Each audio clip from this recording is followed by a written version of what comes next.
hinihingiling ko rin sa Diyos na abutin din ako ng ganyan. Ayan. Si Auntie Coring, isang, ano, maalagain na auntie, tiyahin kumbaga. Kahit nung maliit pa kami, siya na yung, mga mag-aalaga sa amin. Kung mula doon sa mga pinsan ko din, yung iba is, mas maaga pang namayapa kaysa sa kanya. Ano, auntie? Oo, tama.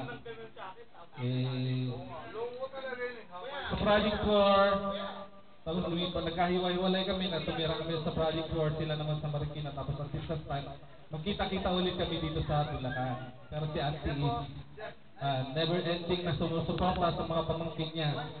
Although, marami na siyang pamangkin na nasa abroad. Oo.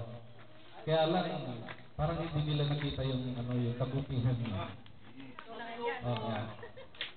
Oo. Na up to this time hindi ko lang alam, maalala nila o sinasadya nila nakalimutan na. Pero ako, auntie, wala ko.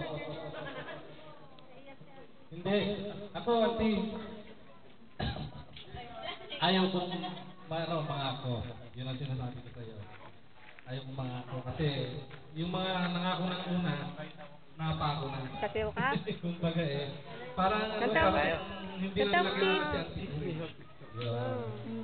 So, I salute ang aking auntie. Thank you, auntie.